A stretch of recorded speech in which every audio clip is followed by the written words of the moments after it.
is going on, y'all? Tech Me Out here. And today, oh man, I want to talk to y'all about WhatsApp. I've been using WhatsApp for years, mostly for messages and group chats, but it's just one of those apps that I just open and use without really thinking about it. Like, I use it in the most basic of ways. But one thing I noticed lately is that Meta AI has been added, and I didn't really tap into it at first. Then I actually slowed down and started clicking around and exploring it a bit. And I didn't realize how much Meta AI was built into the app and how much it actually has helped. I've been testing it out. I've picked out a few shortcuts and tips that I feel like are useful and worth sharing.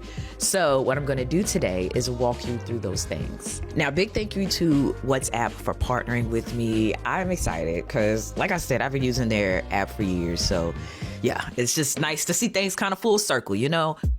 All right, so first off, here's a couple of ways that Meta AI is sprinkled in WhatsApp. Each time or each section that you access, you have to grant it approval. You have to say that you're okay with using Meta AI. So I like how there's clear distinctions before you use it. That way you have better control over, you know, where you're gonna see or access Meta AI in WhatsApp. So at the bottom, we have our toolbar, and then right above that, we have the Meta AI icon. I can pull this up at any time that I want, and there are quite a few ways that I can actually use it in here. For me, it's most useful for like asking questions and getting answers, and I can do that by tapping this voice icon. That's the other thing I'll say with this. Like, you see the call screen at the bottom, man, we'll talk about that, but it makes it feel even more conversation-like, especially with the phone screen there. So between texting and doing voice prompts or voice conversation, I like the voice option. Both are good, but that voice option just makes it flow even better, you know? You'll also see I have an icon for the camera here, so I can tap that and snap a picture of something and it will tell me what it sees. But if I were to use the voice option,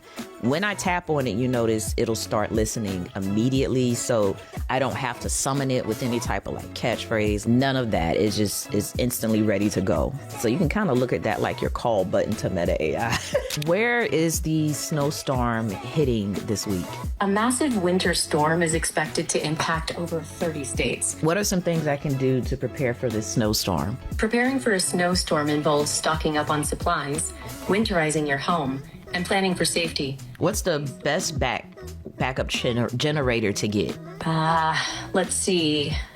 The best backup generator for you depends on your specific needs. If you're looking for ease of use, a backup I want something that'll protect me if the power goes out. A backup generator would be a good fit for you then.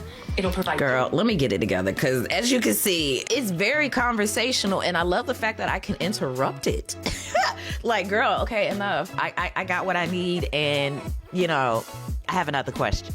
So I like that it flows with how I speak. It even recognizes when I made mistakes. Overall, very nice experience, and I like the responses that it gives because it actually gave useful information, and even down to her pausing like, It's like something that someone would actually do. Like, it's crazy, but yeah, you get the gist. Now, when it comes to like messages and conversations in here, like many other messaging apps, you have individual and group conversations. I know you can like archive chats if you don't want to see them, but also don't want to delete them. I love that. It's a feature that I like. That way I can kind of keep my inbox clear. And with conversations that I'm actively having, not only can I message in here, I can also make calls. So that's nice to have it all in one, so to speak. But you'll notice when I am inside of a conversation, there is a plus symbol here that I can tap on, and this gives me a few more options. And I gotta say, I love being able to have something like this that's, you know, as I see it, very interactive across my devices. So especially being the type of person that uses iPhone, Android, Mac, and Windows, my God.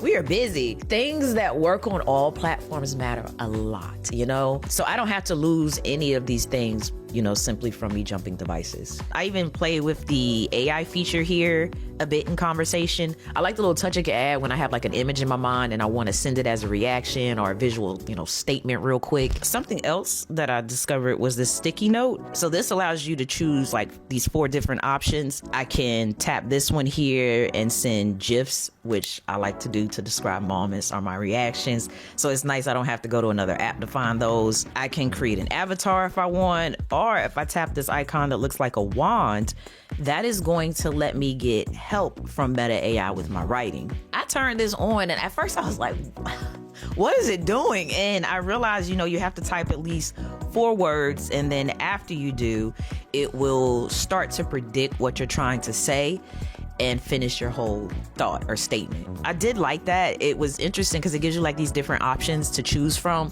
And more than not, it was on par with something that I could actually type and send. And then that 4th icon in there next to the wand, the one that looks like a little sticky note, this is where you can create AI stickers. I didn't use this one as much as the others, but what you can do is come in here and create a sticker and then tap use AI, and it will help you make a custom sticker that is then saved in your like sticker tray that you can use for later. Now on this message here, I do have a custom wallpaper. It just helps me in not getting mixed up between conversations. I even like to use it to set a theme as needed. Like if we're going to go see a movie or a concert, change that wallpaper so it gets things amped up and ready, or balloons for the birthday month of one of my friends.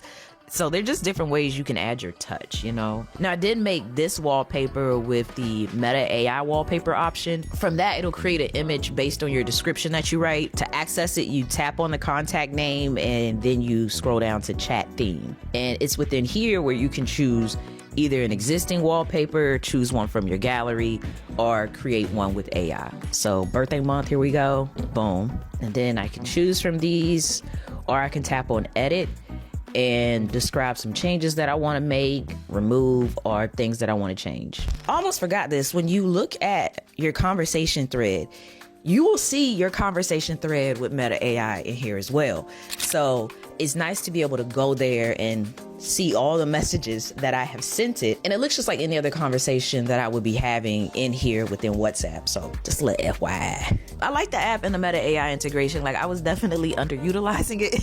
I found though it does things well and it's actually useful, especially as I jump between devices.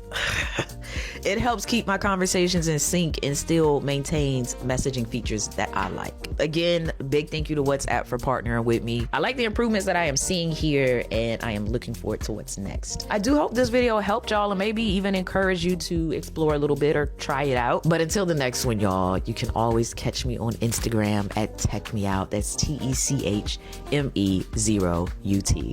And as always, thanks for taking the time out to let me tech you out.